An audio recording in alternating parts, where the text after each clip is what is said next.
see, what they don't see is prior to, like, anytime I have a guest on Talk to the Beard or when Lissa's on this show or anything like that, what they don't see is our green room is a little different from what it used to be. Our green room now is just a little black screen that says, please stand by. That should be about what you see on your screen, right, Lissa, Yeah. when I'm not in? Oh, yeah.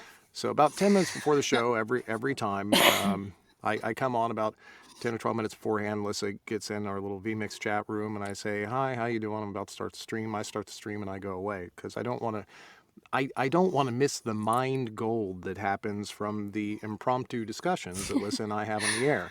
And if we talk for a few minutes beforehand, same as Talk to the Beard, I do the same thing. I make some excuse. It's normally I'm going to go get my coffee or refresh my coffee. That way I don't, like have all the discussions off air that we could have Yeah. on the air because that's the gold, right? Oh, yeah. So then I flip back over after I say hi to the please stand by green room screen again. And then I don't come back on to say hi to Lissa until, man, I'm trying to time it. I'm trying to time it just to make her nervous. This time is about 10 seconds before we went on the air. I think I can get it down to like 2 seconds, I think, just to make you really nervous. Like, what's going to happen? It'll be fantastic. So, hello, everyone. Hi. No, How the it's hell are usually, you? hi. It's usually about the time, either if I don't see a standby, I'm going, okay, he's in bed. He forgot. Right. Well, that's happened twice now. That's happened twice where I just, and both times, I think one time I was sick. I forget what the other time was, what happened, but I slept through it. I think it was you were sick both times. That could be. No, the other one was you went to the dentist the day before.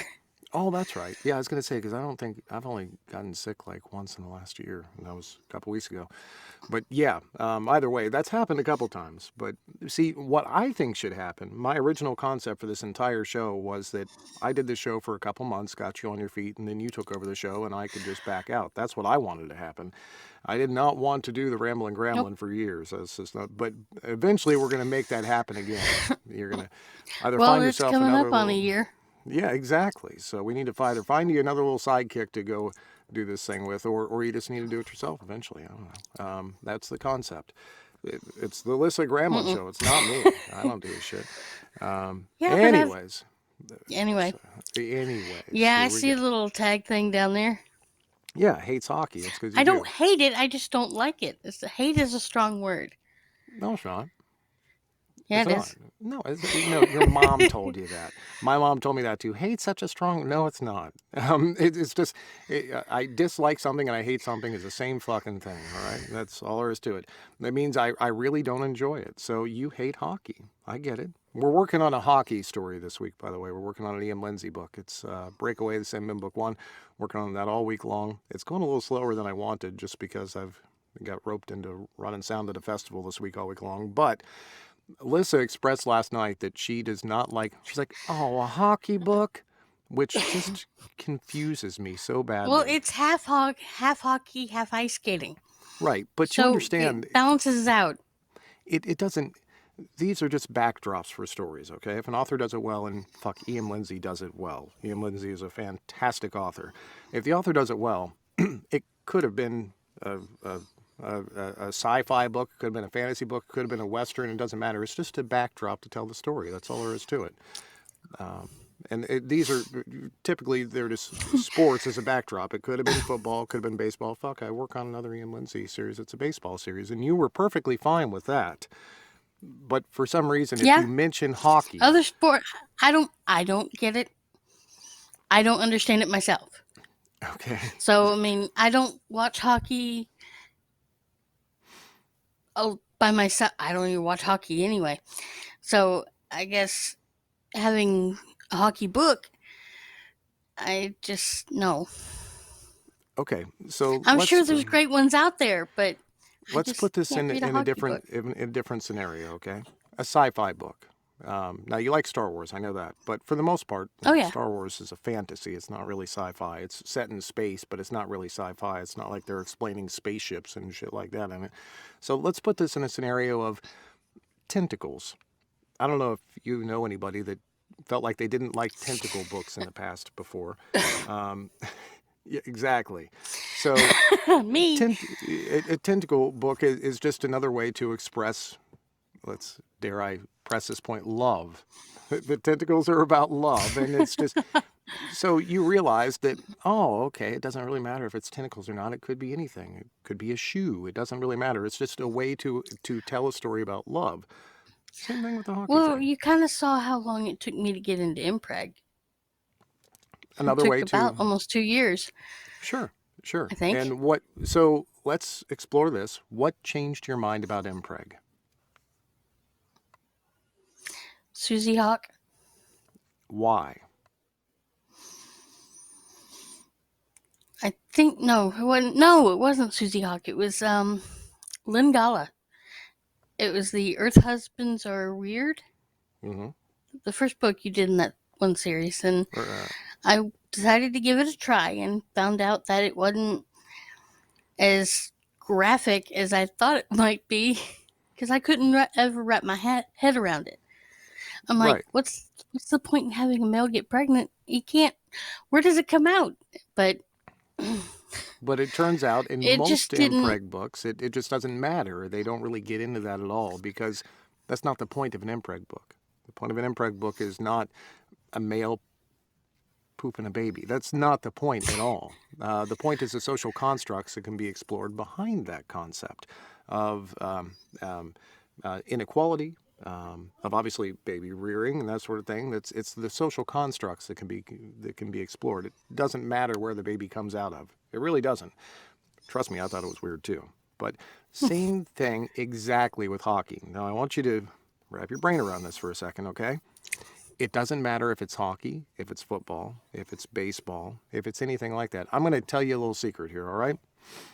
I have never watched more than one play of a hockey game on TV ever in my life. And I've never been to a hockey game. Ever. I've never watched it. Ever in my entire I haven't life. either.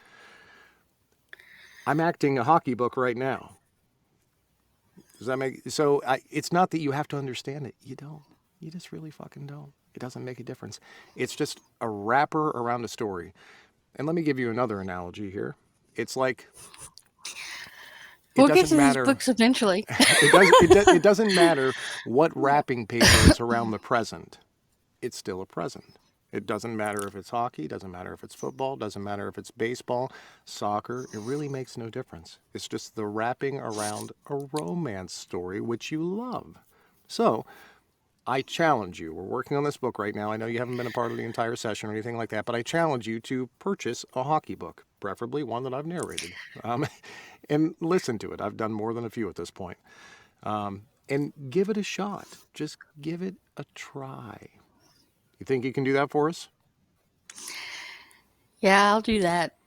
Every time you give me a challenge, I end up doing it anyway. Exactly. So next week or the following week, I'll give you 2 weeks to do it. Next week, the following week, I want you to listen, read if you must, but listen to an audiobook that what else would you listen to? It's an audiobook. But listen to a hockey story. Now, I'm sure that the people in the crowd today can suggest a good hockey story to start with. If anybody's got any ideas of a great hockey story that you know Lissa's going to love, one of those books that you're like, it doesn't matter if it's hockey or not, you're just going to fucking love it. Please make some suggestions in the comments. That way Lissa can get over her hatred of hockey. Anyways, there's my rant for the day. So... Hi, everybody. Hi, I know how are you you? came in to see audiobooks, but we're talking about hockey now. Well, it's the Ramblin' Gramblin'. You were rambling. It must. So You were anyway, rambling. I was not. Let's see what we got this week. The first book that we have is An audio. Is it an audio? Oh, let me. Yeah. Let me back. Hang on here. This is going to take some fixing. Here, hang on here. Oh, you're right. You fucked me up. You can't put the first one as an audio. That's going to mess me up entirely. Here we go. My Not So Straight Professor, Not So University Series, Book 3. Written by D.K. Sutton. Narrated by Kevin Earlywine. Dr. Joshua Hamlin considers himself straight, but a persistent student, too much tequila, and a flash of red satin panties have him questioning everything. Atticus is always crushing on the wrong guy. First, it was his roommate, then his yummy, but straight and married drama professor. Turns out Professor Hamlin isn't as straight or married as he thinks. As things heat up between them, they realize that someone doesn't want them together and will do anything to make their point. Can Atticus and his professor find true love, or will this need to be together cost them everything? My Not-So-Straight Professor is an over 90,000-word MM romance and the third book in the Not-So-University series.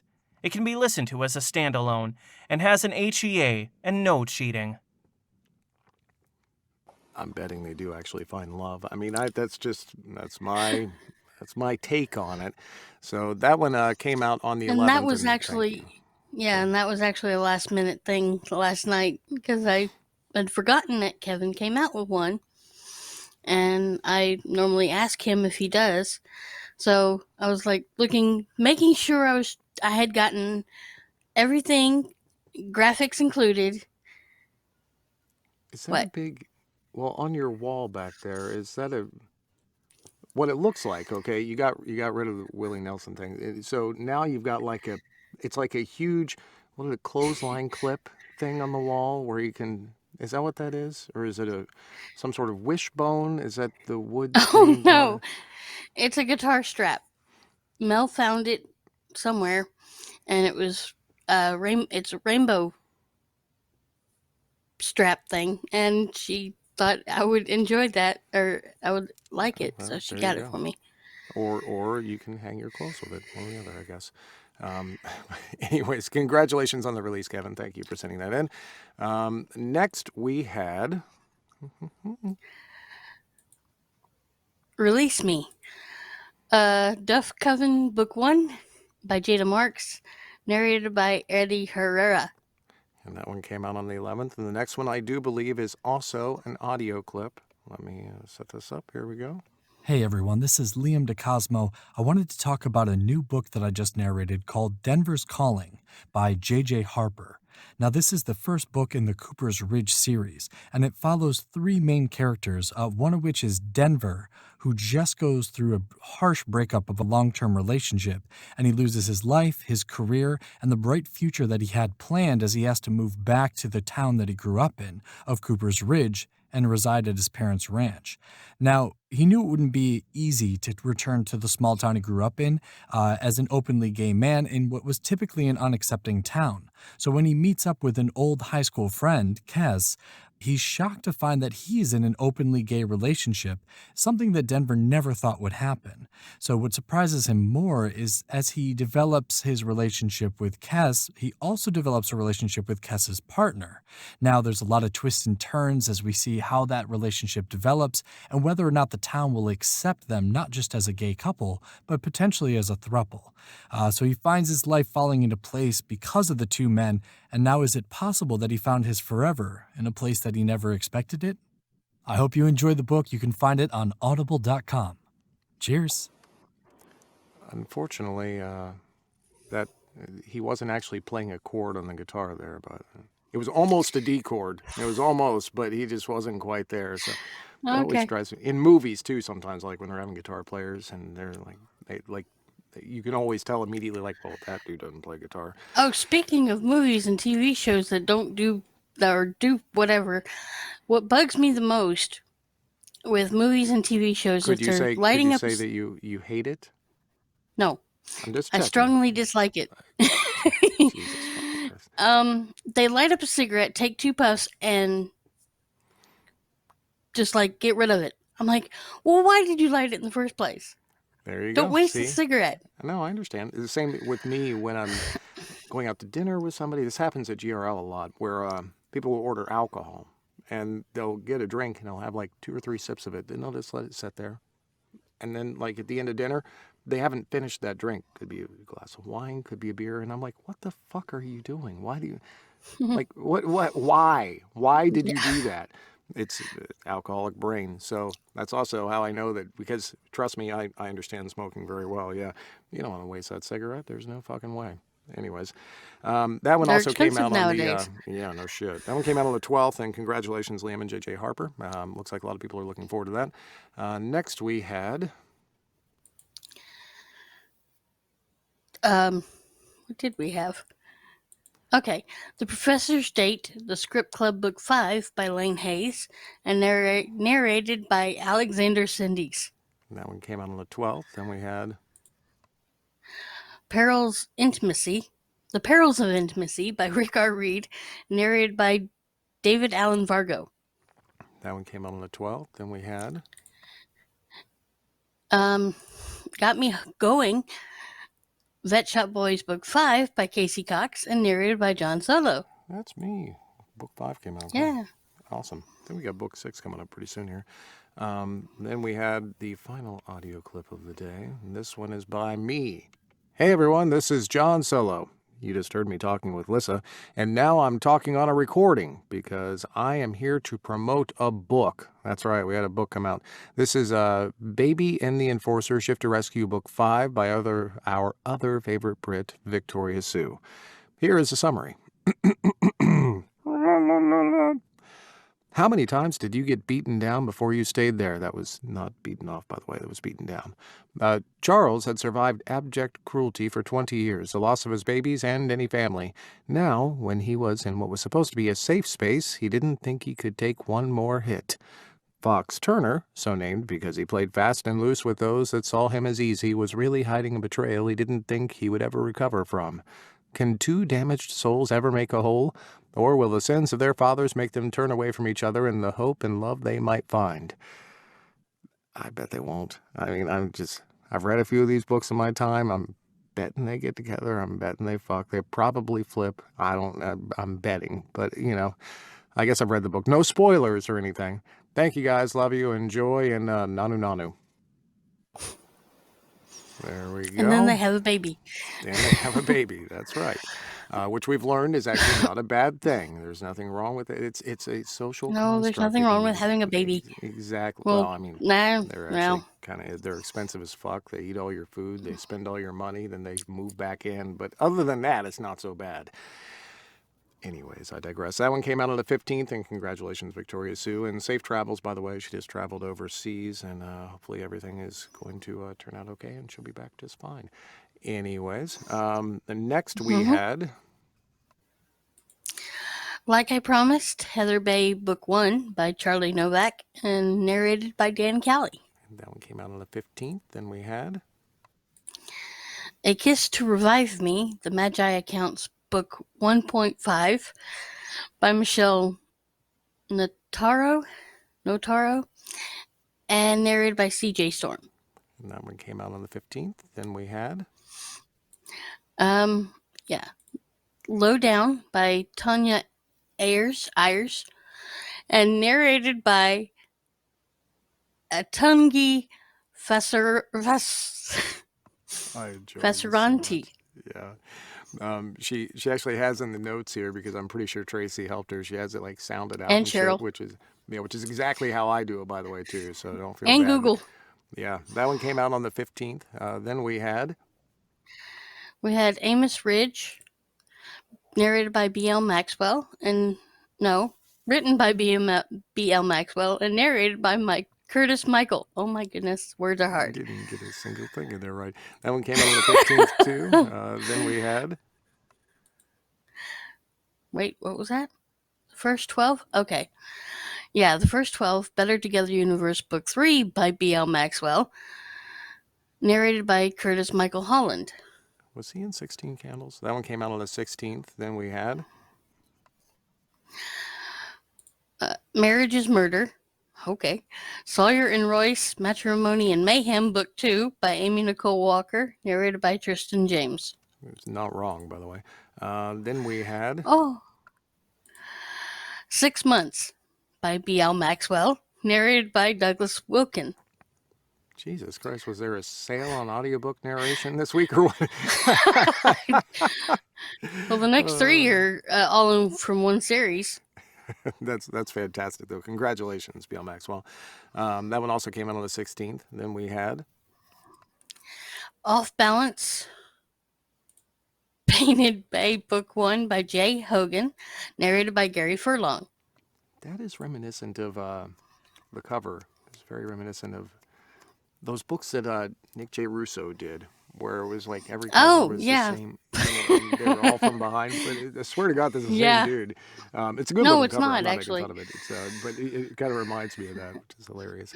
And that one came out on the 16th as well. Then we had On Board, Painted Bay Book 2 by Jay Hogan, narrated by Gary Furlong. There Was a Sale. I swear to God, there was a sale. There had to have been. That one came out on the 16th. And in that vein, we also had In Step, Painted Bay Book 3 by Jay Hogan, narrated by Gary Furlong. That's awesome, though. Actually, it's a really cool thing. You come out with 1, 2, and 3. Yeah, I People tried to can get binge him listen. to do an audio snippet for like all 3. I'm like, hey, you can do a video if you want to, and he just didn't have the time, and he had Well, construction going on. Gary takes his videos very seriously, and I do appreciate that about him. I mean, but really, like a production of one, like the last video clip, that had to take him hours to put together, which is fantastic. But yeah, he's a man of my own heart. He loves the tech and he loves fiddling. The next thing you know, it's 5 hours later, and you've constructed a 1-minute video. It's just like me. That's why That's why literally all the shows I do now require next to no editing, and it's specifically because of that. They take so long to fucking edit if you want to do it right. Case in point, we were talking earlier about the green room thing. So any guest that comes on to talk to the beard, I have a video link that is completely out of date. It shows them what we call the Talk to the Beard School. And it took me like 10 hours to put that video together with all these little things that show how the green room works and everything else. It wasn't 2 weeks after I did that video and put it all together that I completely redid the process in the green room and never redid the video because it took so long to goddamn edit. Anyways, that one came out on the 16th, and we had one that came out on the 17th. Here it is. Soulscape, Books 1 through 3 by C.J. Bishop, narrated by Simon Dornet. Okay. If it's French, it would be Dornay. Dornet. Okay. Dornay, yeah. Hey, look at you. I know. I speak French very fluently, by the way. Yeah. Yeah, okay. Now what we've all been waiting for here, what you listened to this week. The first one up is Not Dead Yet by Jen Burke and narrated by Gary. No, not Gary. Greg Boudreau. You said Oh, Trump good and Lord. all. No, I didn't. This is actually a re-listen. I listened to this last year when I started to get into Greg and binged him for like 2 months. And this one I gave 3 bullets, but 5 stars. It's basically it's more about the story than it is about the sexy times. The bullet. Yeah. Anyway, a bunch of us in our Discord group decided to listen to the series. I think some of them are done and a few of them are on the spinoff. I'm in the middle of book 3. And I love the series with the not ghost and his witch friend Lexi. His name is Wes. When Wes the not ghost witnesses a murder in his not human form, he's reunited, and it doesn't feel so good, with his ex, who is also a detective.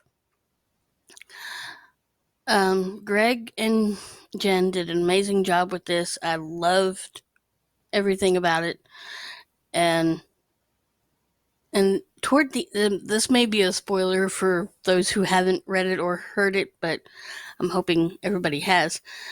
They go up against a big bad towards the end of the book, and the transition with the voice between the bad person, bad thing, and the person, I guess, it possesses, and how they blend together and then fade into the other one's voice. Greg did an amazing job, because one time you'll hear the person's voice and then you'll hear the other voice coming through, and it just like only like fades in and out, kind of. I don't know how to describe that. And I guess I didn't hear that the first time around, but I caught it this time, and I just absolutely was amazed by it. So, and I just really love this book. Greg's one of the best out there. There's absolutely no doubt. And I would be shocked if, it sounds like I would be shocked if he did that with an effect. I'm sure that he was just doing that in the booth, which is, again, mark of a pro. He is amazing. There is no doubt, even if you can't say his name correctly. So we got 3 stars there, 3 bullets, 5 stars. Right. And it looks like there was some sort of theme, which you already alluded to, for the next book that you listened to, which was? Give Up the Ghost. It's book 2 in the series. This one got 4 bullets and 5 stars.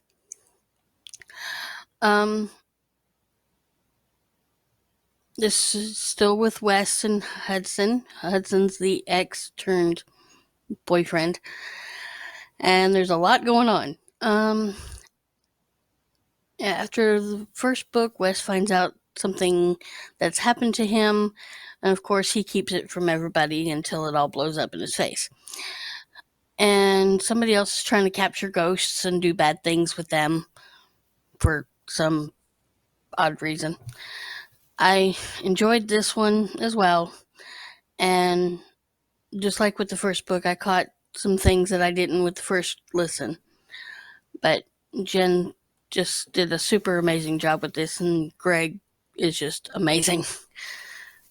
Yeah, he's one of the best out there. There's absolutely no doubt. I can't wait. You're going to be there.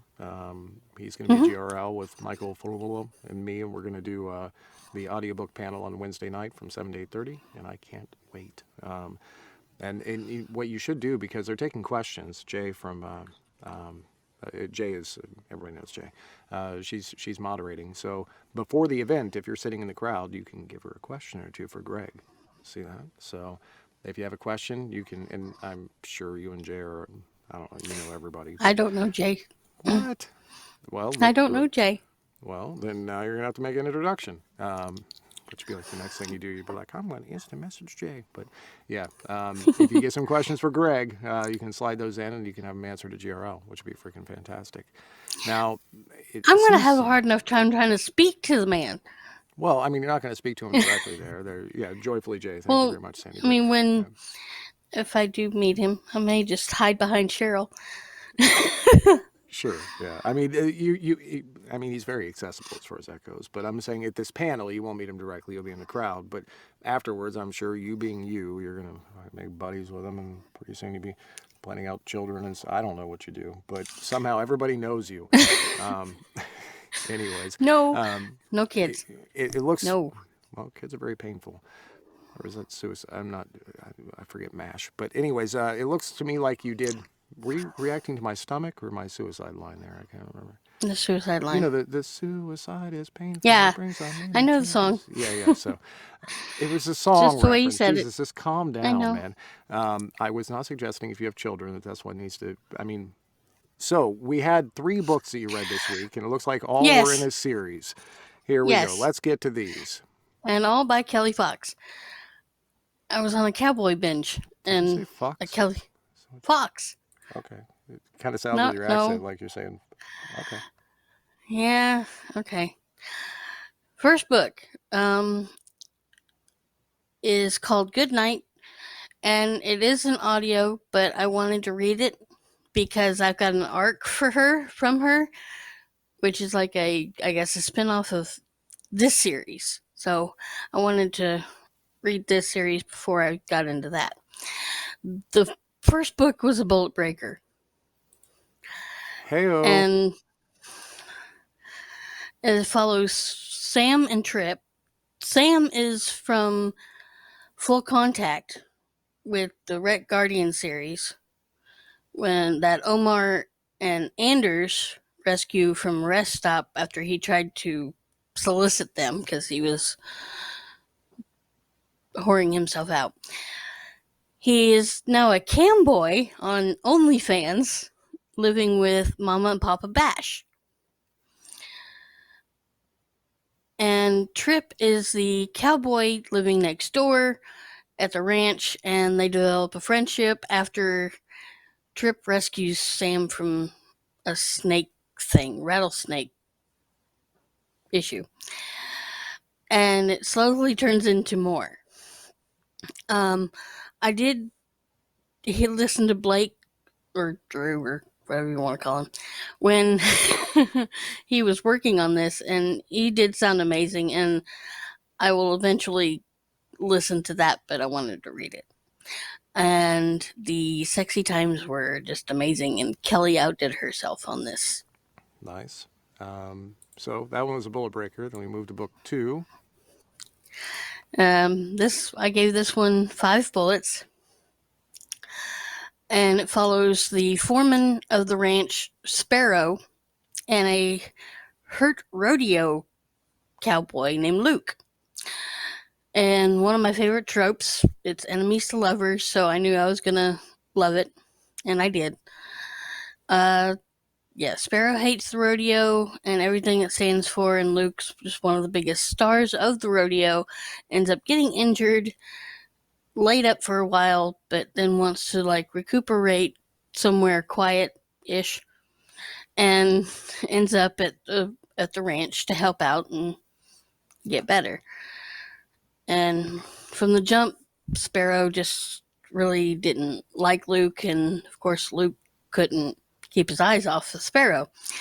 There was the lovely barn and wall sex scene in the middle of the book that I absolutely enjoyed.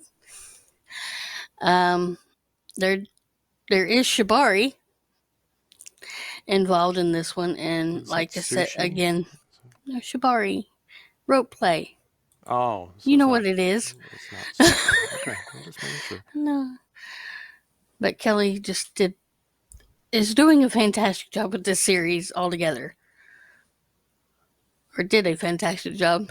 Well, and so on to the third one. I gave this one 5 bullets. Book 3 with Desi and Wyatt. Wyatt is the ranch owner whose wife passed away 2 years prior. And Desi is the wife's brother and has had a crush on Wyatt for a really long time. Wyatt is also Trip's father and is oblivious to the Desi's attraction, and there was a few times when Kelly brought me to tears in this book with how much Wyatt broke Desi's heart. It was heart-wrenching. I stayed up until about 3 a.m. reading this book. I was not going to stop reading until I got to the end of it. And I loved every moment, and was finally happy when Wyatt got his head out of his ass and figured out his feelings. Nice. And a couple things here. One, congratulations, Kelly. You know I love you to death. Kelly's actually my twin. I don't know if you knew that or not. 2, it sounds like it's true. We just have the same mind. I don't know why that is. But 2, you were a very busy little girl this week. You listened to 2 books and you read 3 books. Did you work this week, or did you just? Oh yeah, I worked this week. That's a lot. It sounds like you were really sucked in, which is fantastic. Oh yeah. So congratulations, 1, for everybody that had releases this week. 2, thank you so much to the narrators that sent in your audio samples. We really do appreciate it. And I think you can tell by the cover of that one that was an age gap book. I don't know. Maybe the other dude was that age.